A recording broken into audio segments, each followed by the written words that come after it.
The movie begins with Mason Pettit's making the life-altering decision to drop out of law school with just 1 year left and forego a lucrative future to join the Army. Excelling in his military career, he earns a place in the prestigious Special Forces. Over time, he marries and becomes a father, finding profound fulfillment and a sense of purpose in his family life. Several years later, Mason and his team are deployed to Poldonia, a South American country, with a mission to assassinate President Juan Venegas, the dictator of the nation. Body text. They fly into Poldonia, but as they attempt to disembark, their helicopter is bombed, resulting in casualties among the soldiers. Mason is injured, unable to fulfill his duties, and forced to return to civilian life, something he had strived to avoid and now finds mundane and ordinary.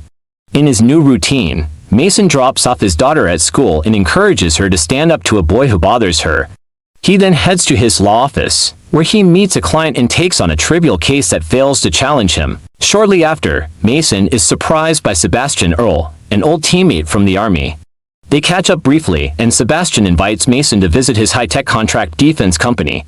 There, Sebastian offers Mason a one-time job as personal security for Claire Wellington, a disgraced journalist planning to interview President Juan in Poldonia. Mason is taken aback upon hearing the name of the country, still haunted by memories of his traumatic mission there.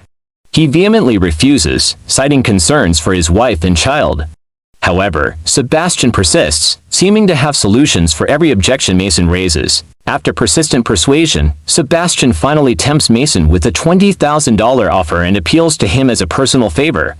Reluctantly, Mason agrees to take on the job. Mason delves into researching Claire and discovers her past as an award-winning journalist who fell from grace due to a critical error in fact-checking during a publication. That same evening, Mason learns that his daughter got into trouble at school for fighting with a boy. His wife becomes furious upon discovering that Mason had encouraged their daughter's actions. This incident becomes a breaking point in their marriage, prompting her to ask Mason to move out. Mason informs his unhappy wife about the job, who expresses deep concern for his safety and their daughter's well-being should anything go wrong. Despite her worries, Mason brushes aside her warnings, bids farewell to his daughter, and departs. Mason informs his unhappy wife about the job, who expresses deep concern for his safety and their daughter's well-being should anything go wrong.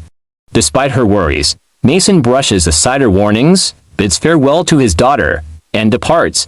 The following day, Mason meets Claire and accompanies her to Washington, D.C., where they await President Juan's private plane bound for Poldonia.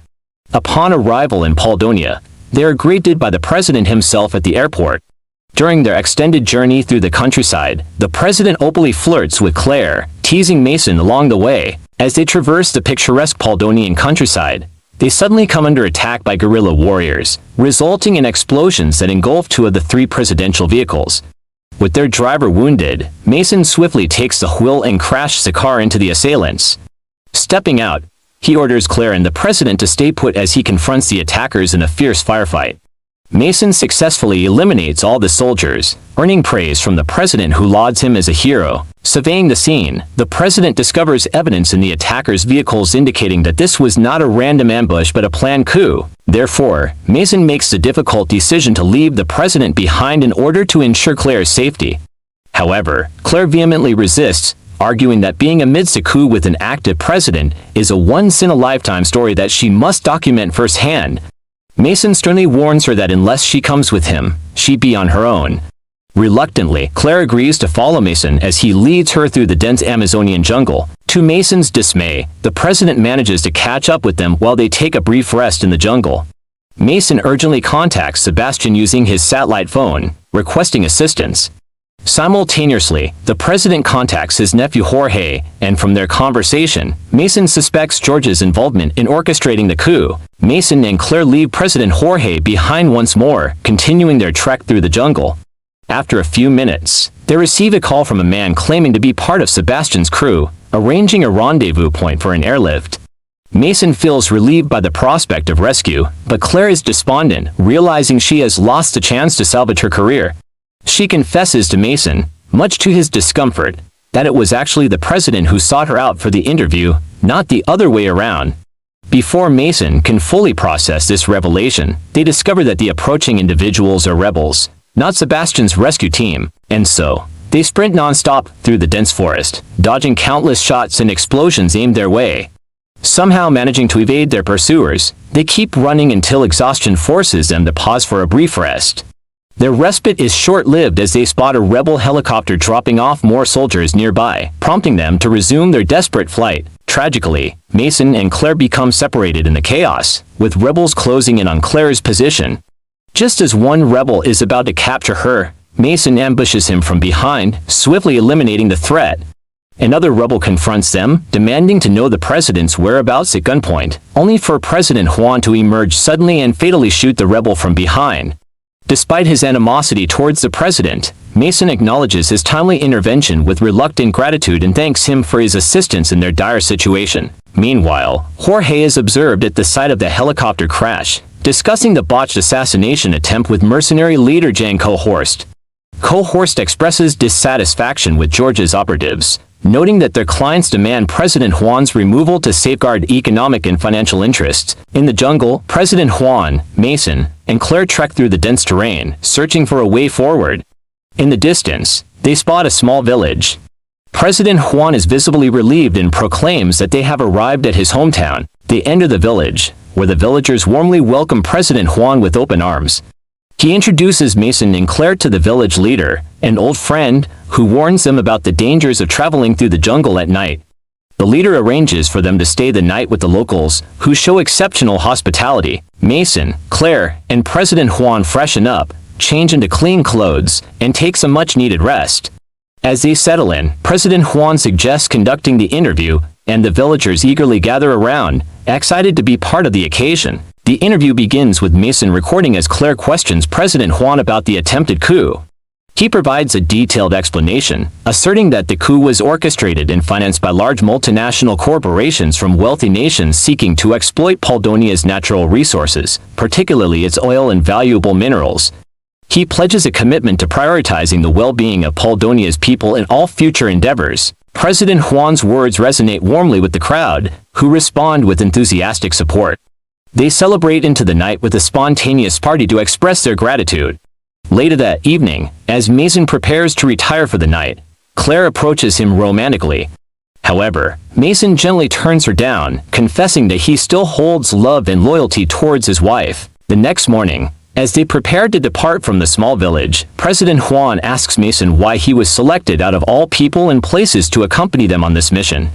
Mason is at a loss for words and decides to call Sebastian for an explanation. Sebastian reveals to Mason over the phone that he was actually sent as part of a covert operation, posing as personal security, with the initial intent to assassinate President Juan. Sebastian further explains that he chose Mason for this assignment because he believed it would offer Mason a chance to seek vengeance against the man responsible for the deaths of half their team. He admits that their plan went awry when Jorge acted impulsively and attempted to assassinate his uncle prematurely. Sebastian confirms President Juan's assertion about the involvement of mercenaries hired by companies with interest in Poldonia's valuable resources. With a clearer understanding of the situation, Mason informs Claire and President Juan to prepare for their departure. However, their plans are disrupted when Colonel Jan and his mercenaries arrive at the village, causing chaos. In the midst of the turmoil, Mason, President Juan, and Claire use the confusion to conceal themselves. Hidden from sight, President Juan witnesses the village leader being interrogated and beaten for information by the mercenaries.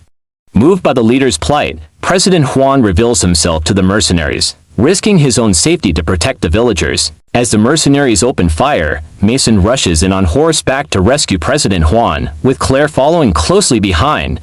They gallop away as fast as possible, pursued by mercenaries in cars. After covering some ground, Claire falls from her horse and is captured. While Mason and the president manage to escape, they decide to proceed towards the capital through the countryside. Along the way, Mason shares what he learned from Sebastian, surprised to discover that President Juan was already aware of the mercenaries' involvement from the start. The president reveals to Mason that he was not responsible for the helicopter attack years ago. He explains that the news of the attack came as a surprise while he was preparing to flee to Cuba due to the imminent arrival of the American military. The following morning, he received a threatening letter demanding that he sign over major all fields, warning of abandonment if he refused. He expresses sincere remorse for the loss of Mason's friends. Shocked by this revelation, Mason contacts Sebastian immediately after they reach the next town to relay the news. Meanwhile, the president contacts the leader of the Revolutionary Party, whom he regularly pays to orchestrate uprisings to bolster his image among the people. As they plan their next move with Mason's childhood friend, they arrange a trade with the mercenaries, Claire, in exchange for President Juan. The exchange is set in motion amidst chaotic scenes in the streets of Poldonia, orchestrated by the people, which allows Mason, Claire, and President Juan to escape. Seeking refuge, President Juan takes them to his palace, where they sneak in. Inside, they confront Jorge, who sits on the throne. Rather than anger, President Juan forgives his nephew and urges him to collaborate for Poldonia's betterment. However, the calm is shattered when mercenaries storm in, opening fire and killing Jorge in the crossfire. A fierce battle erupts between the mercenaries and Poldonian soldiers, joined by Mason, Claire, and President Juan. Amidst the chaos organized, Mason, reunited with his family, reconciles with his wife, promising to prioritize their relationship. A few days later, Mason receives a substantial sum of money as a gift from President Juan, surprising and delighting him. Grateful, Mason decides to take his family out for a day of celebration. With this gesture of reconciliation and a hopeful future for Poldonia, the movie concludes.